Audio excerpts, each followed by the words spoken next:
কয়েকদিন পরে সরস্বতী পুজো, আর এই পুজোকে কেন্দ্র করে আমরা সকলেই চারিদিকে পুজো পাঠ করি।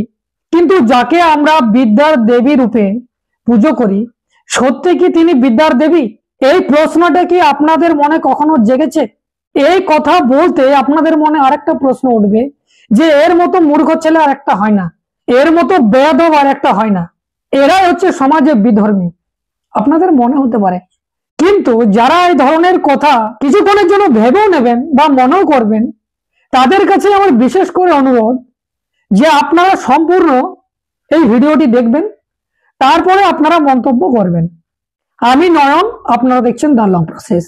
দেখুন, বিদ্যার দেবী সরস্বতী আমরা সকলেই জানি, ছোট থেকে আমরা জেনে এসেছি। এমনকি আমি নিজেও স্কুলে, গ্রামে গঞ্জে, পাড়াতে আমি চারিদিকে কিন্তু করেছি সে কাজ। তো এই কাজ আমি যখন করেছি তখন আমি কিন্তু জানতাম না, আর আমার মধ্যে এই প্রশ্নটা ছিল না, বা আমাকে কেউ এটা ভাবায়নি।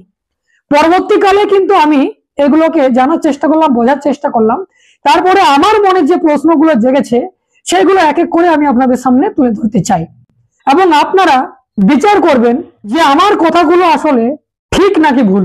দেখুন, আপনার পাড়া বা গ্রামগঞ্জে যেখানে আপনি থাকুন, বা আপনার পরিচিতর মধ্যে কোনো একজন ব্যক্তি তিনি প্রফেসর হয়েছেন, ওনাকে আপনি কেন প্রফেসর বলছেন?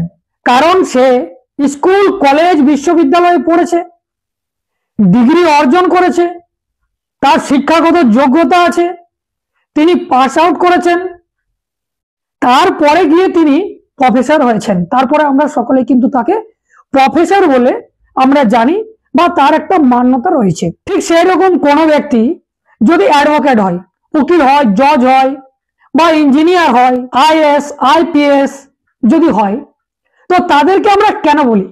কারণ তারা সেই যোগ্যতা অর্জন করেছে, তারা সেই স্কুল কলেজে পড়েছে, যোগ্যতা অর্জন করে সেই জায়গায় পৌঁছে গেছে, তারপরে আমরা কিন্তু তাকে বলি। সমাজের প্রতিটি মানুষকে আমরা সেইভাবে কিন্তু জানি।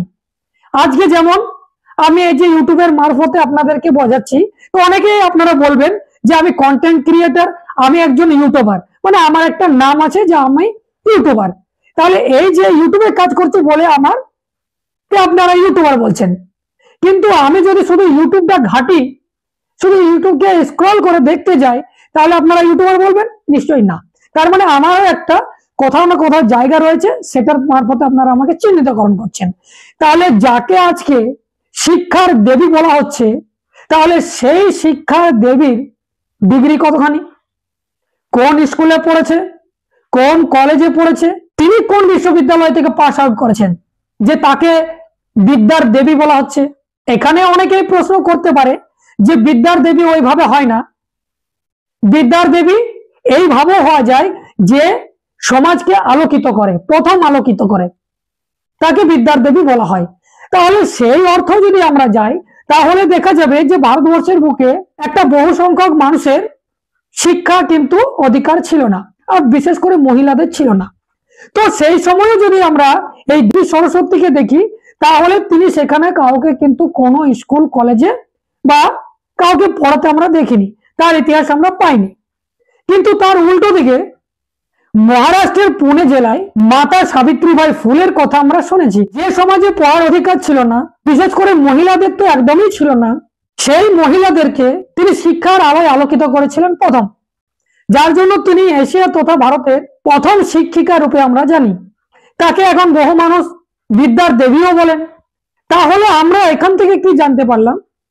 যে আমরা যাকে বিদ্যার দেবী বলছি, আমরা কিন্তু জানি না যে আসলে তার বিদ্যা কতখানি, তিনি কোন স্কুলে পড়েছেন আমরা কেউ জানি না, তার ডিগ্রি কতখানি রয়েছে আমরা কেউ জানি না। কিন্তু তা সত্ত্বেও আমরা কিন্তু তাকে দেবী রূপে মানি। কেন মানি? কারণ ধর্মগুরুও বলেছে, ধর্মশাস্ত্রে আছে।